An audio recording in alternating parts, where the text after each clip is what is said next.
Salut, c'est Sefegom, j'espère que tu vas bien. Aujourd'hui, la pensée positive du jour, c'est pense solution. J'ai remarqué autour de moi qu'un nombre incalculable de personnes pensaient problème. Et le fait qu'ils pensent problème, c'est pas ça vraiment le problème. C'est surtout qu'ils en restent là. Et donc aujourd'hui, je vais te parler de ce point particulier. Alors penser problème, c'est quoi? C'est exprimer une situation sous forme de problème. Exprimer que quelque chose ne fonctionne pas. Je te donne 3 exemples. Non mais là, ça va pas du tout quoi. D'ailleurs, je pense que c'est pas évident de faire une phrase plus imprécise que celle-là. Non mais on a vraiment un problème là. Chaque fois que je fais ça, ça me donne ça. Alors c'est super de formuler de cette manière-là les situations. T'as remarqué que dans la vie, il y avait des problèmes. C'est déjà magique et c'est déjà un grand pas. Si on monte d'un cran, t'as une catégorie de personnes qui arrivent à faire encore mieux. Au-delà de penser problème, ils pensent solutions qui ne dépendent pas d'eux. Je te donne 2 exemples. De toute façon, on lui avait dit que ça ne marcherait pas. Cette solution ne donnera jamais rien. Bon allez, j'arrête pour l'ironie. Non, jamais, vraiment jamais t'as entendu des gens s'exprimer de cette manière-là. C'est-à-dire poser une situation comme un problème et puis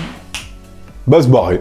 Non mais moi j'en entends tous les jours, dans mon travail, avec mes enfants, je m'entends moi-même formuler de cette manière-là, je le lis dans les journaux. La stratégie elle est simple, il y a un problème, je peux rien faire contre ce problème, donc qu'est-ce que je fais?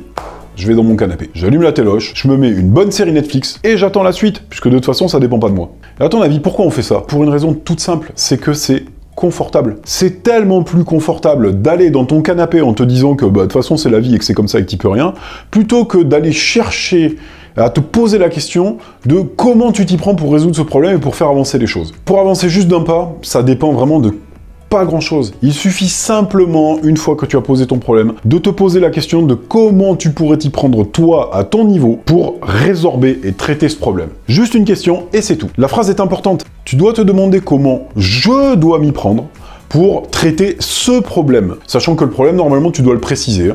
Je te donne un exemple. Tous les soirs, quand je prends la voiture et que je rentre du travail, je suis dans les bouchons et je perds mon temps. Alors, tu peux te répéter ça tous les soirs. Tu peux même te mettre très en colère dans ta voiture. Je perds mon temps, il y a des bouchons. Je perds mon temps, il y a des bouchons. Je perds mon temps, il y a des bouchons. Et je peux t'assurer qu'il y a plein de gens qui font ça tous les soirs et qui se répètent ça tous les soirs. Alors que pour traiter un problème comme celui-ci, tu as 2 choses à faire. Déjà, tu te poses la question de qu'est-ce que c'est que de perdre du temps? Si je te donne la réponse pour moi, perdre du temps, c'est ne pas apprendre. D'accord?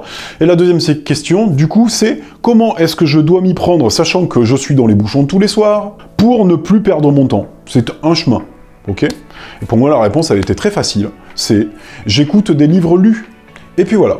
Et donc, pendant mes bouchons, je ne perds plus mon temps parce que je profite de ce temps-là pour m'instruire et pour m'enrichir. Et tu sais quoi, je passe d'une situation qui m'ennuie, dans laquelle je ne peux rien et qui me pose problème et qui me met en colère, à une situation qui est riche pour moi et presque maintenant, j'adore avoir des bouchons. Parce que quand j'ai des bouchons, je peux écouter mes livres audio. D'accord? Et sachant que ça, je peux pas le faire à d'autres moments de la journée. Bon, là, je te la fais rapide, hein, mais en fait, ça fonctionne comme ça pour tout. Le fait est que si tu te poses les bonnes questions et que tu penses solution plutôt que de penser problème, tu vas voir que tout va s'éclairer devant toi. À chaque fois que tu vas vouloir poser un problème et que tu vas considérer que sur ce problème-là, tu ne pourras rien faire, le problème, il va rester. C'est-à-dire, tu vas rester, il va être là, et puis voilà, et toi, tu vas te barrer, tu vas faire autre chose.